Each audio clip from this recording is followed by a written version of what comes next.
Hello, YouTube friends. This is Richard Mabey with Richard Mabey Presents.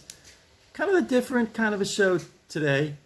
Going to review only two comic books. Both of them are Twilight Zone. One from July of 1967 and one from March of 1970. Now, I pretty much have the entire collection of Twilight Zone comic books. I'm missing a couple, which I am trying to find when I go to the Joe Piece's comic book shows. But I really just wanted to focus on these two. Twilight Zone was published by Gold Key Comics, which was the predecessor to Dell Comics. It was published on a monthly basis. No, excuse me, bi-monthly. Every other month. And this one is number 22, July 1967.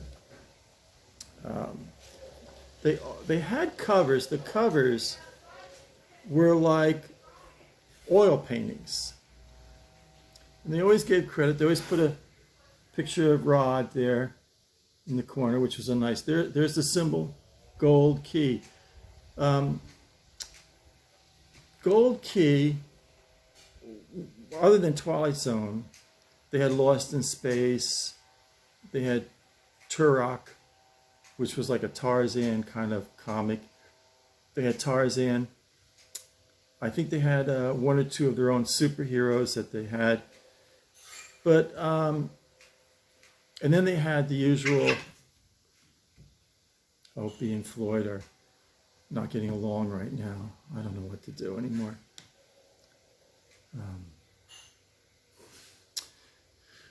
Okay, they're okay now. So I just wanted to review. Now, this is the July 1967, which came out in May of 1967. So I was still in the 8th grade. And this is in the back. This is the ad in the back. It's just basically different things you could get. Potpourri of things you could buy. One of the things I love about the Twilight Zone, they would, on the inside front cover and inside back cover, they'd always have these true life stories. And let me see if they got one on the inside back cover. Yeah, they do.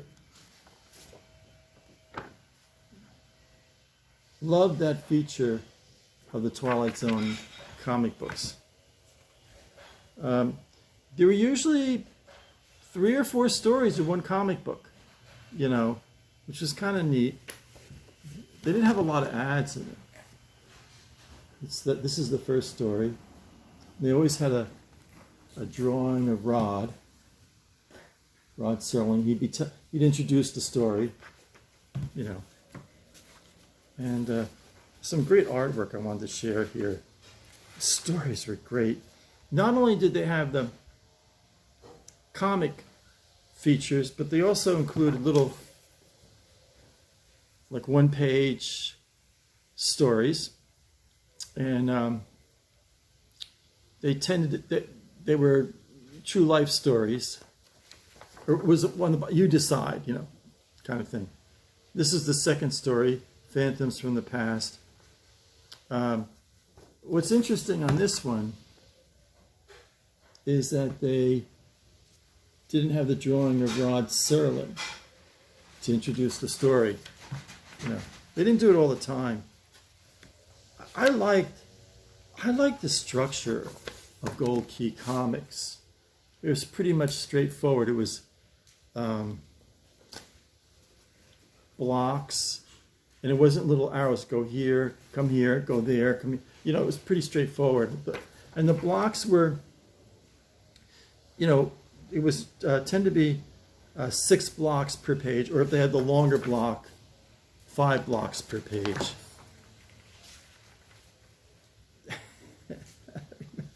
They had the Gold Key Comics Club News. Gave you updates on what comic books are coming out. I always liked that a lot. Then this is cute. You would cut this out and put it in your wallet that you were a Gold Key Club member. Fun stuff, you know. Then they always had this readers feedback thing. And can you create a monster? And kids would draw in their pictures of a monster.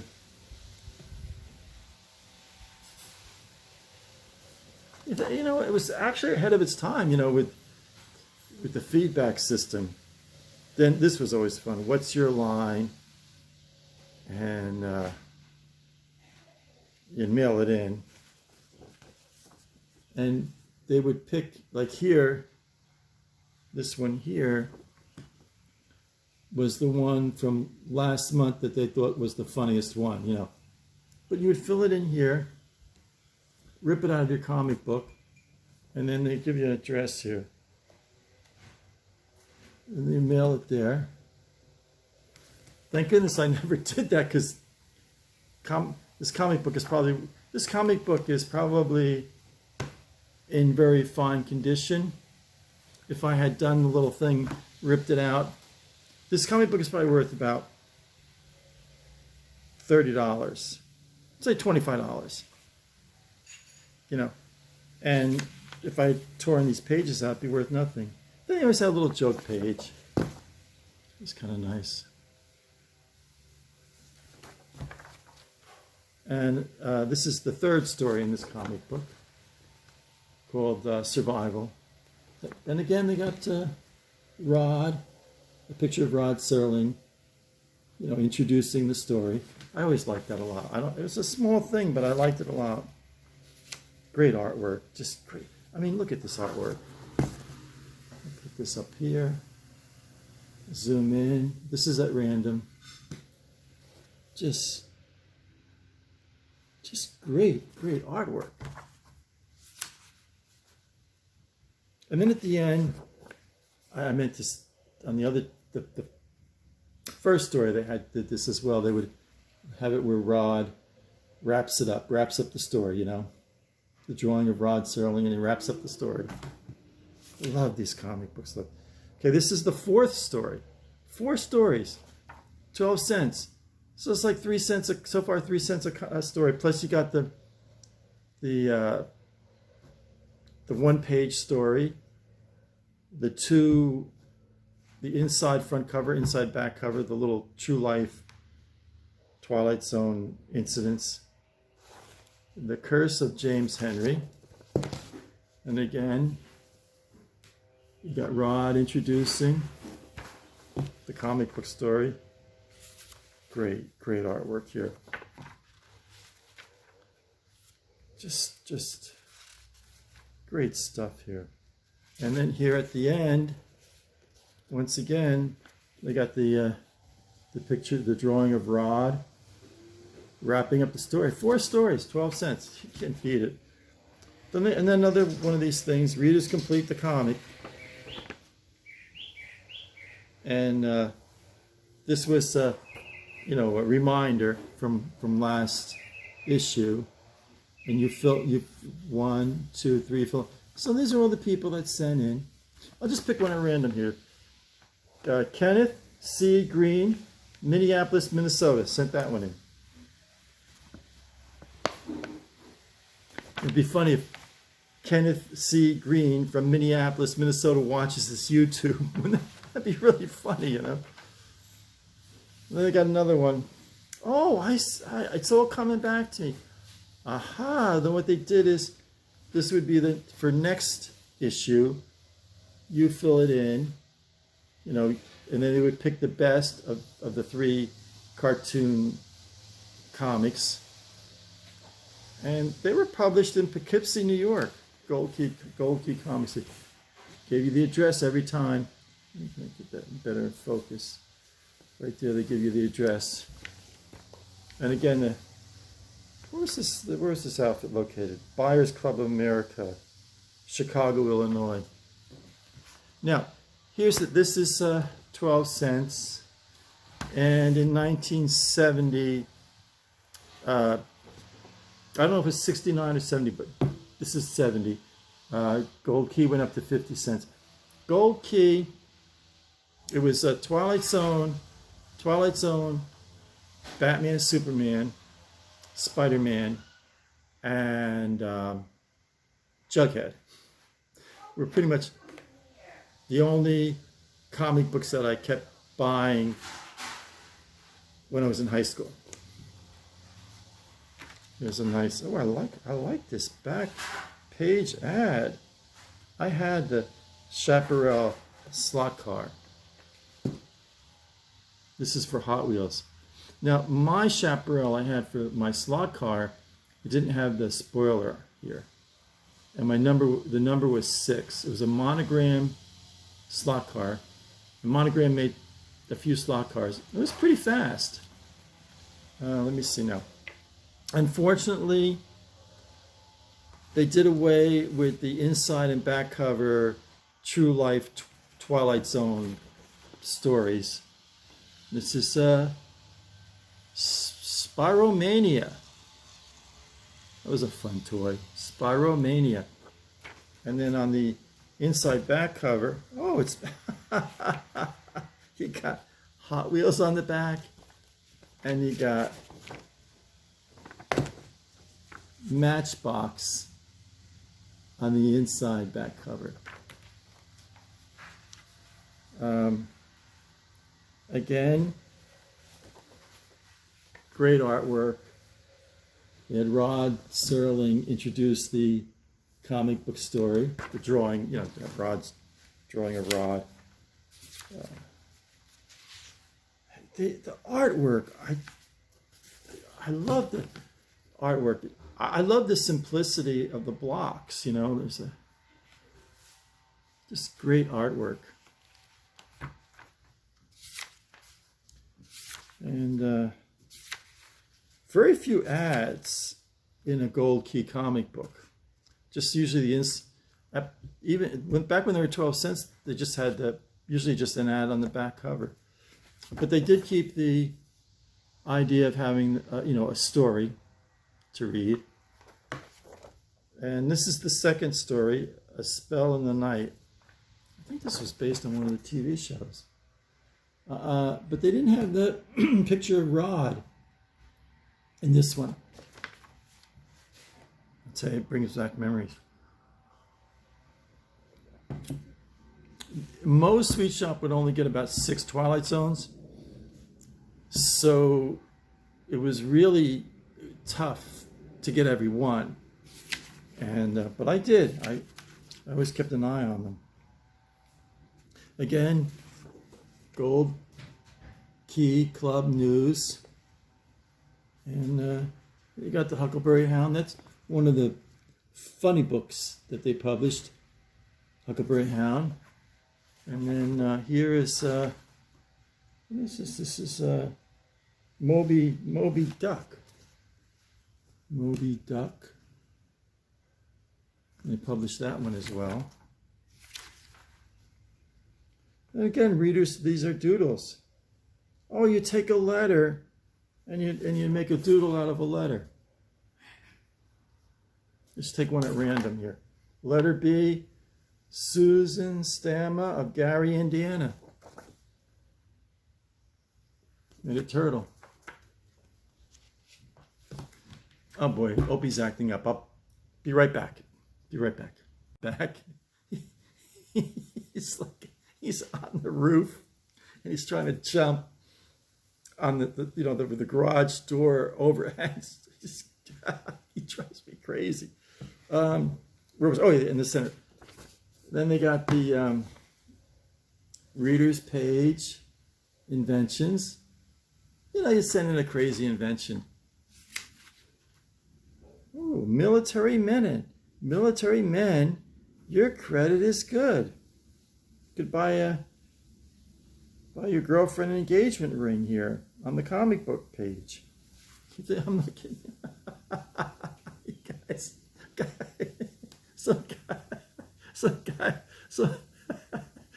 guys in the army, he buys his girlfriend an engagement ring with the comic book. Oh, this is so funny. Where were they? Pleasant Hill, California. I will pay $10, either $10 twice monthly or $20 a month. Let me see now. Let me open this one. Crown Empress. That looks like a nice one. 3 large fiery. Oh, I like the Capri better. $249.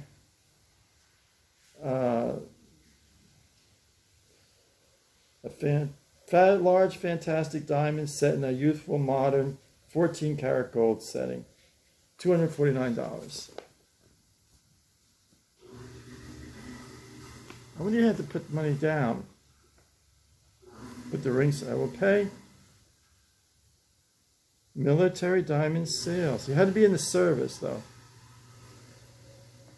You gave your name, military address, serial number, discharge date, sweetheart or wife's name, her address, her city. Wow. I wonder how many fellows in the army or in this service did that. The Time Machine. Oh, I love this one. I remember this one. And then you got the Rod Serling introducing the comic book story. This is the 3rd story. Really got a good deal on the stories. Great stories. Wow, this is a long story here. And at the end, you got Rod. Rod wraps up the story. I love these comic books. Ooh, look at that. These are supposedly, you decide, kind of short little blocks of examples of time travel. This comic book, even in high school, would spark my imagination. Well, I read a lot of those books, 1984, Fahrenheit 451, On the Beach, Animal Farm, all that goes. I love those kind of books. Well, they had cute little mini comics. Yeah, funny little stuff, And then, they had a golden magazine. I guess it was like a Jack and Jill magazine or Humpty Dumpty magazine. It is there. How much did that cost back then? It cost, let's see. You got 12 a year for $5. Wow, that's less than 50 cents each. Cute little magazine for the kiddies. So that wraps it up. My 12-cent edition from July of 1967 and my 15-cent edition from March of 1970. That was fun. Well, as always, stay strong, stay safe, stay healthy. This is Richard Mabey, signing off.